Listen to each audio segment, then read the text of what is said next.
할렐루야. 네. 4일차입니다. 고난주간 4일차. 작심 3일도 어려운데 4일 동안이나 이렇게 잘 참석해 주셔서 정말 감사합니다. 오늘 우리 가상칠언의 네 번째 말씀 엘리 엘리 라마 사박다니, 이 말씀을 가지고 같이 말씀을 전가하도록 하겠습니다. 우리 본문을 좀 같이 읽어볼까요? 같이 합독하겠습니다. 제9시쯤에 예수께서 크게 소리질러 이르시되 엘리 엘리 라마 사박다니 하시니, 이는 곧 나의 하나님 나의 하나님 어찌하여 나를 버리셨나이까 하는 뜻이라. 아멘. 오늘 은혜 자리에 오신 우리 성도님들, 십자가의 사랑과 또 은혜가 10년 가운데 넘치시기를 주님의 이름으로 축원드립니다. 여러분, 부모를 잃은 슬픔을 한자로 뭐라고 말씀하는지 아세요? 천붕지통이라고 그래요. 그래서 하늘이 무너지는 아픔이라고 이렇게 이야기합니다. 근데 자식의 죽음은 창자가 끊어지는 아픔이라고 그래가지고 단장지애라고 이렇게 이야기를 합니다.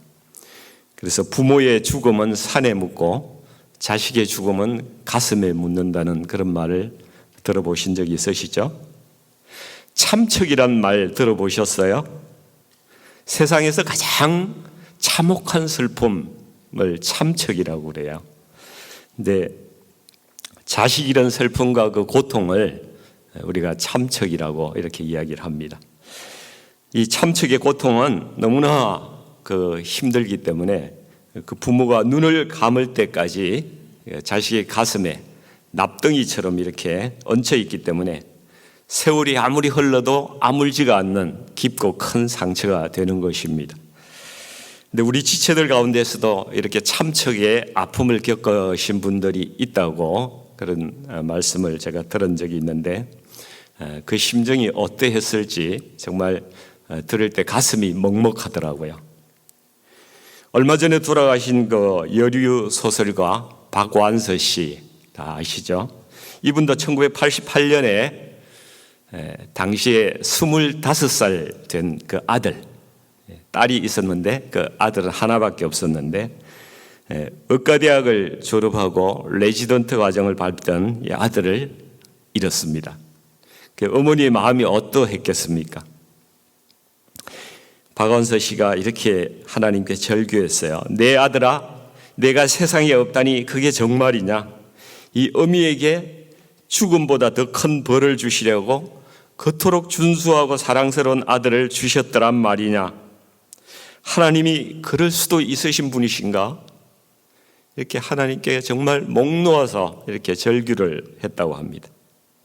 후일에 이분이 그때를 회고하면서 그렇게라도 따져 묻고 때라도 쓸 하나님이 나에게 안 계셨더라면은 그 참척의 고통을 어떻게 견딜 수 있었을까? 지금은 내 하나님께 감사한다, 이렇게 고백을 했습니다.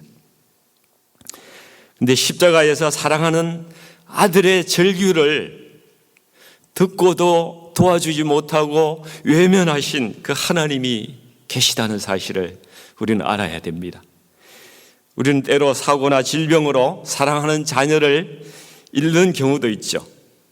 그러나 이 아버지는 우리를, 이 죄인들을 구하시기 위해서 4000년을 준비하셔서 그 아들의 죽음을 계획하시고 그 때가 오매 그것을 실행하셨습니다. 왜 그렇게 하셨겠습니까? 하나님은 공의의 하나님이시기 때문에 죄에 대해서 반드시 심판을 하셔야 되기 때문에 그렇습니다.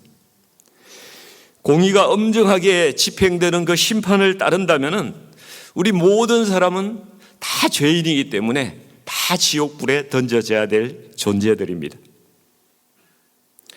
그런데 하나님은 또 사랑의 하나님이시잖아요. 사랑이 그 마음의 본질이시잖아요. 그래서 모든 사람을 다 지옥불에 던져 넣는 것이 하나님의 사랑의 속성으로 하나님이 견디실 수가 없는 그런 일인 거죠. 그래서 죄가 없으신 당신의 아들을 보내셔서 그 모든 죄를 담당하기로 하신 것입니다. 하나님의 공의와 사랑, 이 두 가지 속성을 동시에 충족시킬 수 있는 유일한 길은 하나님께서 인류를 대신해서 오셔서 심판을 당신이 직접 받는 길 외에는 다른 길이 없으셨던 거예요. 그래서 예수님께서 십자가를 지신 것입니다. 그래서 이 십자가를 우리가 사랑하고 귀하게 그리고 감사하게 여기지 않을 수가 없는 것이죠. 오늘 말씀은 그 아들이 십자가에 못 박힌 현장으로 우리를 데리고 갑니다. 그 아들은 인류의 과거와 현재와 미래의 모든 죄를 자신의 몸에 다 짊어지시고 지금 십자가에 달려 있습니다. 그 죄를 달아본다면 그 무게가 얼마나 될까요? 우리 지구상에 지금까지 살았던 모든 사람들의 죄악, 현재 살고 있는 사람들의 죄악, 앞으로 태어날 모든 사람들의 죄악까지 다 끌어안으시고 십자가에 달려 계신 그 예수님의 모습을 한번 생각해 보십시오. 예수님은 마치 거대한 그 죄악 덩어리, 그 죄악으로 덮여진 속죄의 제물이 되셔서 십자가라는 번제단에 참혹하게 매달려 계신 것입니다. 그리고 피 흘리며 죽어가고 계십니다. 창세전부터 이 아들과 아버지는 조금의 뜻도 어긋남이 없었고 창세전부터 서로 완전히 하나가 되신 그 하나님이셨는데 그 삼위일체로 교제하시던 하나님께서 자기 아들을 그 공의로 심판할 수밖에 없는 그 하나님의 그 마음, 그걸 이해하시겠습니까? 그런데 이 아들이 아버지께 기도를 올려드립니다. 부르짖습니다. 아버지, 저들을 사하여 주시옵소서. 자기들이 하는 것을 알지 못함이니이다. 첫 기도를 올려드렸습니다. 이것은 온 인류의 죄를 용서해 달라는 대제사장적인 그런 중보의 기도입니다. 하나님께서 왜 이 기도를 들어주지 않으시겠습니까? 이 기도를 들어주셨기 때문에 우리가 용서를 받은 것입니다. 아들이 두 번째는 십자가 강도 중에 어느 한 사람에게 약속을 합니다. 오늘 내가 나와 함께 낙원에 있으리라. 이것은요, 한 개인을 넘어서 예수 믿는 모든 자에게 구원을 약속하시는 거룩한 위로의 말씀입니다. 하나님께서 이 약속도 우리에게 응해 주십니다. 세 번째, 예수님께서 가장 사랑하는 어머니와 제자에게 당부 말씀을 주십니다. 어제 우리가 담임 목사님으로부터 들었던 말씀이죠. 여자여 보소서 아들이니이다. 보라 내 어머니라. 주 안에서 새로운 영적인 가족이 이루어지게 하는 부탁입니다. 하나님께서 교회를 통해서 우리 그리스도인들이 서로 사랑하는 새 가족으로 아름답게 살아가라는 주님의 그 절절한 절규, 그 당부이십니다. 이 말씀을 우리가 순종해야 합니다. 아들이 네 번째로 하나님을 향한 자신의 간구를 올려드립니다. 나의 하나님, 나의 하나님, 어찌하여 나를 버리셨나이까? 엘리, 엘리, 라마 사박다니. 이 공생애와 십자가형을 받으시면서도 모든 고통과 어려움을 인내하시고 매를 맞을 때도 신음소리 내지 아니하시고 어린 양처럼 입도 열지 않으시고 잠잠했던 예수님께서 지금 왜 이런 탄식을 하고 계실까요? 이 말씀이 좀 낯설기도 합니다. 언뜻 들으면 예수님의 원망과 불평과 탄식으로 들릴 수도 있기 때문입니다. 그러나 이 부르짖음은 결코 원망이나 불평과 탄식이 아니라 인류의 모든 죄악을 끌어안고 하나님께 버림받는 그 주님의 고난, 그것을 표출하는 그런 말씀이라는 것이죠. 예수님이 지금 고통스러워 하시는 것은 육체적인 고통이 아닙니다. 더 큰 고통은 십자가 위에서 하나님과 분리되는 고통을 맛보고 계시다는 것이죠. 이 말씀을 자세히 보십시오. 예수님은 하나님을 이전에는 내 아버지 이렇게 항상 부르셨습니다. 그런데 십자가에서 이제 나의 하나님 엘리 이렇게 부르고 있습니다. 왜 이렇게 부르실까요? 주님은 이 십자가가 죄를 심판하는 장소라는 그 사실을 잘 알고 있으시기 때문에 그렇습니다.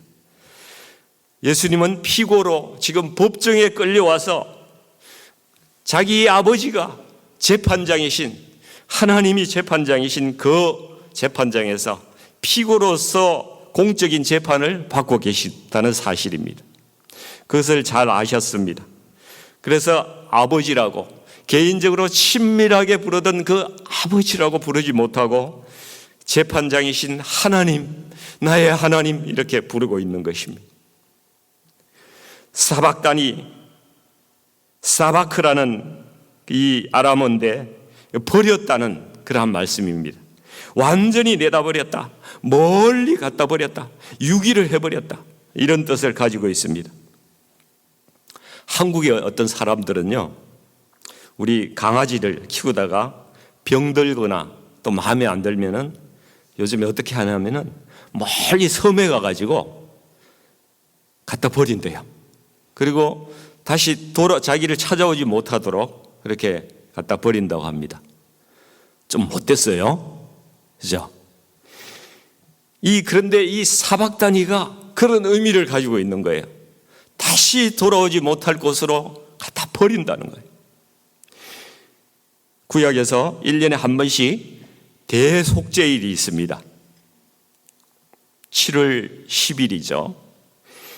이때 흠없는 염소의 머리에 대제사장이 안수를 합니다. 그는 온 백성의 죄를 거기에다가 전가하는 그러한 행동입니다. 그 염소를 아사셀 염소라고 그렇게 부릅니다. 이 염소를 멀리 광야로 끌고 나가서 다시는 돌아오지 못할 그러한 낭떠러지나 그런 곳에까지 유기해서 갖다 내버립니다. 이 아사셀 염소는 죄를 다 짊어지신 우리 예수님을 상징하는 것입니다. 십자가에 달린 그 예수님은 그 아사셀의 염소와 같이 광야에서 절대적인 그 고독과 외로움을 지금 십자가상에서 맛보고 계신 것입니다. 하나님께서 예수님을 사랑하는 자기 아들을 완전히 외면하셨습니다. 멀리 유기하셨습니다. 돌아보지도 않으셨습니다. 예수님이 싫어서가 아니라 그분이 짊어진 죄를 도저히 하나님께서 돌아보시기 싫으신 것입니다. 그래서 외면하셨습니다. 주님은 십자가에서 극심한 육체적인 고통을 당하셨지만은 육체적인 그 고통뿐만 아니라 온 인류에게 쏟아졌어야 할 하나님의 그 진노를 이 골고다 언덕에서 3시간의 그 흑암 속에서 혼자 외로이 감당하고 계셨습니다. 세상에서 가장 참혹한 슬픔을 참척이라고 이렇게 말씀드리지 않았습니까? 그런데 그 아들을 향해서 진노를 퍼부을 수밖에 없는 그 참혹한 슬픔을 하나님께서도 참아 보실 수 없으니까 온 땅을 어둠으로 덮으신 것이 아니셨을까? 그런 생각이 듭니다. 사실 하나님은 분노하시는 하나님이 아니세요. 분노는 하나님의 속성이 아닙니다. 오직 사랑이 하나님의 본질이시죠.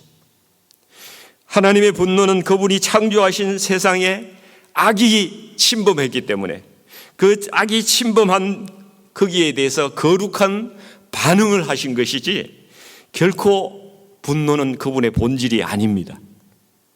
그러니까 세상에 죄가 없다면은 여러분 하나님께서 분노하실 일이 없는 거예요. 그렇죠? 예수님께서 한 번도 경험해 보지 못하신 이 죄를 향한 하나님의 철저한 분노와 영적인 그 소외감과 그리고 그 고독감을 고스란히 부르짖는 말씀이 엘리 엘리 라마 사박다니, 이 말씀이었습니다. 그러나 사랑하는 성도님들, 예수님의 이 단절과 이 고통이 없었다면 우리가 구원받지 못하는 것이죠. 우리의 죄가 사하지를 못하는 것이죠. 이사야 59장 2절에 주님께서 이렇게 말씀하십니다. 오직 너희 죄악이 너희와 너희 하나님 사이를 갈라놓았고 너희 죄가 그의 얼굴을 가리어서 너희에게서 덧지 않으시게 함이니라. 비록 사랑하는 아들이라 할지라도 창조 전부터 하나님께서는 아름다운 그 삼위일체에 가지셨던 그 관계조차도 죄에 대한 심판을 하기 위해서 단절하신 그 하나님을 바라보면서 우리가 죄가 얼마나 무섭고 경계해야 될 것인지를 우리가 깨달아야 한다는 것이죠.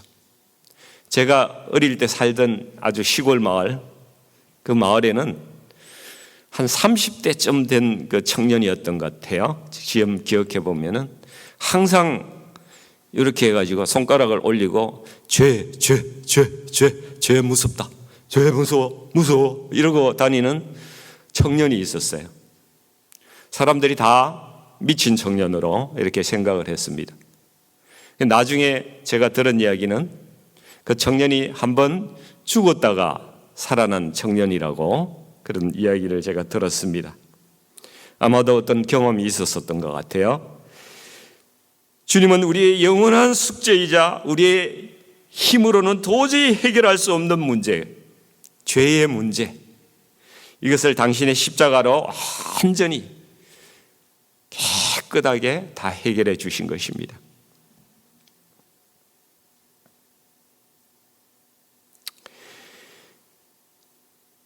이번 고난주간에 저는 우리 성도님들이 십자가의 감격을 다시 회복하는 시간이 되었으면 좋겠습니다. 언제부턴가 냉랭해진 우리의 그 심령 가운데 주님의 십자가가 다시 세워지고 또 날마다 주님의 보혈로 우리의 마음과 생각과 손과 발 모든 더러움을 다 씻어내는 그 은혜 속에 살아가기를 정말 주님의 이름으로 축원드립니다. 이사야 53장 4절과 5절에서 이렇게 말씀하죠.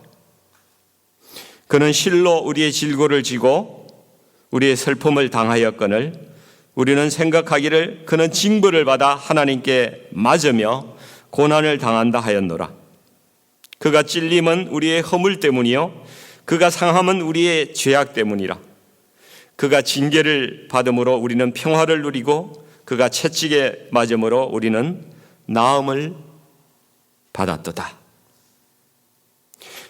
주님께서 머리에 이 쓰신 가시면류관, 그리고 그 가시면류관을 쓰시고 흘리신 피는요 우리의 더러운 생각을 다 속죄하기 위해서입니다. 이것을 묵상할 때마다 우리가 새로운 마음으로 변화되기를 원합니다.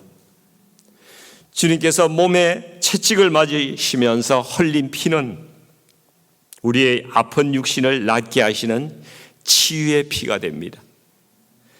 이것을 우리가 하나님께 주장하며 기도하며 나갈 때 우리 성도님들께 있는 모든 질병이 치유되는 은혜가 임하시기를 소망합니다. 주님께서 양손에 대못으로 찔리심을 당한 것은 우리가 다니면서 살면서 손으로 행한 많은 죄악들을 다 속죄하고자 하심입니다. 십자가에 박힌 주님의 손을 볼 때마다 우리가 스스로를 돌아보고 우리의 행위를 점검하는 거룩한 변화가 우리 가운데 일어나기를 원합니다. 주님께서 그 양쪽 발에 대못으로 찔림을 당하신 것은 우리가 가지 않아야 할 곳을, 더러운 곳을 그 발로 다녔던 죄악을 주님께서 다 속죄하신 것입니다. 우리가 십자가에 못 박힌 주님의 발을 볼 때마다 내가 이제는 이 주님의 복음의 발길이 되어야 되겠다. 그런 결단을 하시는 우리 성도님들 되시기를 축원드립니다. 주님께서 옆구리에 창에 찔려서 물과 피를 흘리신 것은 그 말씀과 성령으로 주님의 교회를 세워가라는 주님의 당부인 줄 믿습니다. 하나님께서는 아담의 옆구리에서 하와를 만들어내셨어요. 그리고 그것으로 우리의 가정이 이루어지게 하셨습니다. 그러나 주님의 옆구리에서는 물과 피를 흘리게 하셔서, 즉 말씀과 성령으로 주님께서 교회를 만드신 것입니다. 우리는 창에 찔린 주님의 옆구리를 볼 때마다 주님의 교회에 덕을 세우고 복음을 전하고 세상의 빛과 소금이 되는 성도가 되기로 결단하는 저희들이 되기를 소망합니다. 사랑하는 우리 성도님, 그리스도의 십자가를 의지하는 자는 결코 정죄함이 없습니다. 주님은 우리를 정죄하지 않으세요. 십자가에서 이미 우리 죄를 주님께서 다 사하셨기 때문에 이것을 믿으시기 바랍니다. 그러나 때로는 우리에게 세상에서 닥치는 어려움도 있죠. 질병도 있고 환난이 있습니다. 불신자들의 세상에서는 이것을 운이 없다고 그래요. 참 운도 없다. 또 불행이라고도 이야기하고, 내가 이렇게 했더니 이게 죄값을 받았다, 이런 이야기도 합니다. 우리는 죄값 받는 거 아닙니다. 주님께서 다 우리의 죄를 다 씻어 주셨기 때문에 우리는 정죄함 받는 거 아닙니다. 그리스도인들에게는 결코 하나님의 정죄함이 없기 때문에 우리가 때때로 받는 그런 고통이 있다면 그것은 하나님께서 주신 고난입니다. 우리는 고난이라고 부르는 것입니다. 고난에는 반드시 하나님의 뜻이 있습니다. 주님을 의지하라는 메시지입니다. 그리고 하나님의 뜻을 깨닫고 더 새롭게 하시기 위한 위장된 축복이라는 거예요. 그리스도인들에게 다가오는 고난은 축복입니다. 더 큰 복을 주시기 위한 위장된 축복이라 이 말씀입니다. 이것을 믿으십니까? 올 한 해 우리가 주님의 십자가 든든히 붙들고 우리가 이미 이루신 주님의 십자가 대속의 은혜를 누리시기를 원합니다. 그래서 날마다 삶 가운데서 주의 십자가 붙들고 이기고 승리하는, 그래서 우리가 전부 올 한 해를 하나님께 영광을 올려드리는 그런 해가 되기를 주님의 이름으로 축원드립니다. 같이 기도하겠습니다. 아버지 하나님, 우리가 아직 죄인 되었을 때에 아버지 하나님, 그리스도께서 우리를 위하여 죽으심으로 하나님께서 우리에 대한 자기의 사랑을 확정하신 것을 믿습니다. 주님의 십자가는 놀랍게도 우리의 죄를 속하기 위해서, 대속하시기 위해서 주님께서 창세 이래로 우리 성부 하나님, 성자 하나님께서 가지셨던 그 삼위일체의 관계마저도 잠시 동안 끊어내는 그러한 우주적인 그 결단을 하신 것을 우리가 십자가상에서 보게 되고 알게 되었습니다. 아버지 하나님, 우리에게는 그것이 그러나 생명과 소망이 됨을 아버지 하나님 너무나 감사드리고 십자가의 은혜 앞에 저희가 무릎 꿇고 나갈 수밖에 없습니다. 아버지 하나님, 주님의 십자가 바라볼 때마다 주님의 사랑과 은혜를 저희가 묵상하게 하여 주시고, 하나님의 크신 은혜 감사하며 우리를 구원하신 그 뜻과 사명을 헤아려 살아갈 수 있는 저희들 되게끔 하나님 인도하여 주시옵소서. 주님이 우리 가운데 환우들도 있습니다. 아버지 하나님, 오늘도 십자가 붙들고 찬양하며 주의 보혈의 능력을 의지하며 다시 회복하며 일어설 수 있도록 아버지 우리 환우들 힘을 주시고 인도해 주시옵소서. 예수님의 이름으로 간절히 기도드리옵나이다. 아멘. 우리 같이 합심 기도하기를 원합니다. 우리 슬라이더에 기도 제목이 나와 있는데요, 같이 보시면서 기도해 주시기 원합니다. 예수님의 가장 큰 고통은 하나님과 분리되는 비참함이었습니다. 예수님은 죄가 전혀 없으시지만은 우리의 모든 죄를 지셨습니다. 예수님의 고난으로 말미암아 우리가 받은 사랑은 이해할 수 없는 사랑입니다. 우리 환우들의 고난의 시간이 주님의 고난에 동참하는 것을 통해서 비록 그 고난 중에 있더라도 이해할 수 없는 주님의 깊고 큰 사랑을 경험하는 그러한 귀한 시간 될 수 있도록, 그 사랑을 경험하는 귀한 시간 될 수 있도록 하여 주시옵소서. 우리 같이 환우를 위해서 같이 기도해 주시기를 원합니다. 주님의 십자가의 은혜가 나의 은혜가 되도록, 주님의 십자가의 상하심이 나의 치유가 될 수 있도록, 주님의 십자가의 못 박히심이 나의 구원이 될 수 있도록, 우리 환우들이 십자가의 보혈로 질병에 씻음받고 다시 일어날 수 있도록 우리 주님 한 분 부르고 같이 기도하겠습니다.